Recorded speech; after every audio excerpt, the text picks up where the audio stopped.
Prisoner attacked his cellmate and has just been handed a 2.5-year sentence. Now, I seen this story when I was doing a little bit of research into some prison stories for today's video, and I thought when I seen it, it brought back some memories about being inside and having noisy padmates.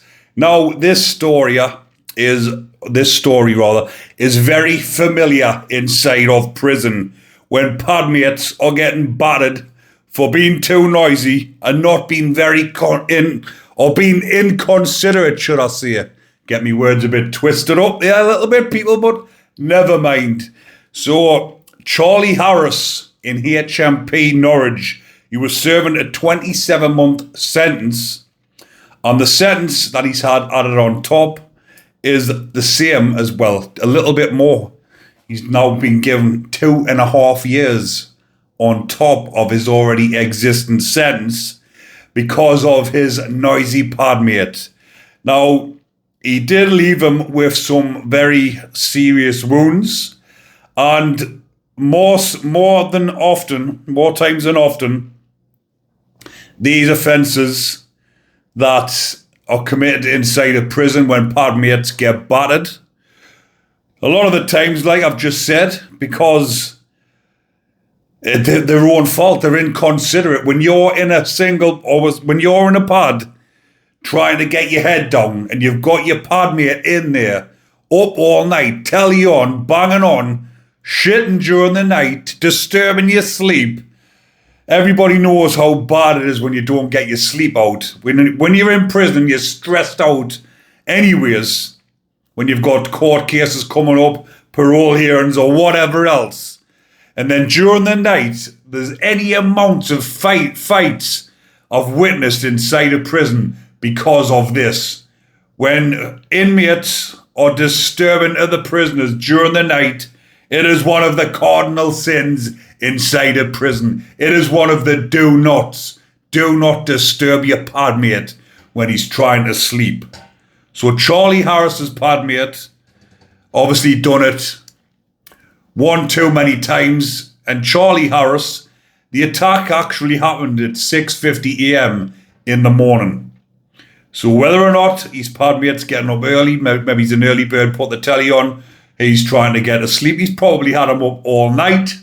He's then launched this attack on him. As you can imagine, things get volatile inside a prison. He's been irritated, and I'm saying it like that through the grit of me teeth because I've experienced it myself. And you're like that, thinking, shut up. It gets that bad, people. But I'll tell you a little story about inside of HMP Durham when this rather exceptionally big fella was across the landing from me, and he was padded up with a pal of mine who was sadly no longer here, Mark Deere. Any of me Northeast viewers will know how Mark Deere's armed robber. Very, very best of lads. Some might say how can he be the very best of lads if he was an armed robber. He was one of the best of lads. Good crack, always making people laugh. But getting down to the point anyways, his padmate used to snore like an absolute pig, and you could hear it from across the land. It used to wake me up sometimes. So I said to Mark, I says, how the fuck can you put up with that in the pad with you? Snoring like a fucking big old hippo. And he says, well, to be honest with you, if he wasn't such a good lad and such a good padmate, he'd be out. But obviously Mark was one of these. It didn't mind. It didn't, once he was asleep, it didn't bother him. But these are instances like this what people don't realise that can get you into trouble inside a prison. Things like this what people wouldn't even think of. Think, fucking hell, I've never really thought about that. You can get into trouble for being a loud snorer in prison, believe you me. If you're disrupting your padmate's sleep, you will be banging trouble like Charlie Harris's padmate was.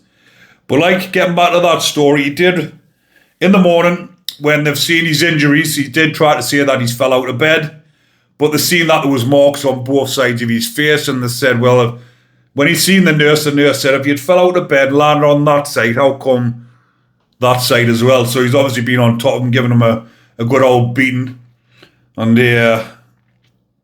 he's now doing an additional 2.5 years on top. But I just thought I would talk about this story because a lot of viewers who watch me channel for the prison stories about people getting done in inside a prison and prison justice, people probably have never given this a second thought that people on normal location landings can get done in for just making noise during the night. Now, like I said at the beginning of the video, a lot of the lads are either off their heads or they're fresh in and it's in the local jails and they're up all night. They can't get to sleep in the cells, but they're being inconsiderate. They're banging the fuck out the lockers. They're banging on. They're flushing the toilets. They're banging on with the tops because the metal tops was something else that used to irritate the life out of people, more so when I was inside a Franklin prison, because in there, the rules are after 10 o'clock at night, after 10, 11 o'clock, everyone just keeps quiet. Long-term prisoners, long-term jail. Everyone, the majority of them want to keep their heads down inside of them jails. So everyone is either asleep early or the ones that are up off the nuts tend to be a bit more considerate and try and be quiet. But when I'm referring back to the metal tops, it's the push tops. So you can imagine if you've got someone in the pad up from you and instead of just tapping on them gently, they're fucking banging the top like that. It makes a massive racket, especially like I've said, if he's up above you, big bang, the taps are gushing on through the night because they're not very quiet either when they're gushing. And that was something a lot of people who's been inside will relate to. Things like that, irritating, grinding on you, and playing loud music as well. Playing loud music throughout the night is a no-no unless you want some sort of trouble or unless you're someone who can handle themselves and they didn't give a shit, but you'd still will get a bit of bother or something will be said to you because you just kind of go on like that. But I'll talk about a couple of fights over loud music as well. A lot of the times in them high security prisons, where the majority of prisons now, but back then, a lot of the lads that didn't take anything else but they liked a good drink would get pissed up, go back to the pads, blast the music, mortal drunk, and a lot of the time, or some of the times, there was a certain lad, Abel from Sunderland, he fell asleep, I've mentioned this before, he fell asleep with his fucking 200 watt speakers on full blast, and back then it was CDs. The younger audience will be thinking, what's a CD? CDs, we used to have CDs back then. It was none of this USB stuff and MP3s and all that. We used to put the CDs on and the CD was stuck on skip. So it sounded like fucking a heavy metal song stuck on replay. But that was, you can imagine, the speakers, like I'm saying, were about 200 watts, just echoing throughout the whole fucking landing. And it was, if it wasn't so comical for the fact that he was pissed, and I was earlier on, he would have gotten himself into trouble, especially if it was later in the night, because people were banging on the doors, shouting at the screws, saying, tell him to turn that fucker down. But they couldn't wake him up because he was pissed, mortal drunk, flat out on the bed, comatose, and they can't enter your pad unless it's for an emergency after bang up, because once the screws have done all the bang ups, they've done the roll call, they've done the roll count, a single screw on the wing can't open your door. They've got to get obviously back up, get security, and they've got to get permission to gain entry into your pad. So they weren't going to go and open that pad just to turn the music down for us.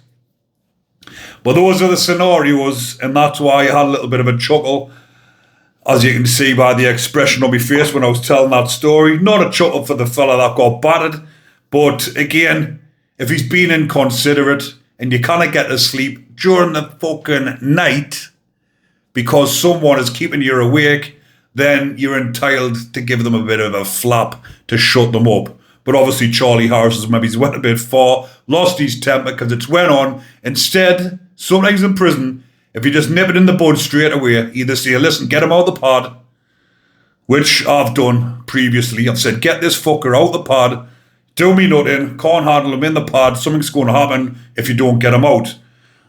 Instead of nipping it in the bud, people just let it fester and fester and fester until the point of explosion. But sometimes that point of explosion, there is no return, because Charlie Harris, if he'd went too far, could have easily put him 6 foot under. Then he would have been doing a life sentence for what? For someone keeping him up during the night, when he could have went to the screws and said, listen, get him out the fucking pad, he's pissing us off.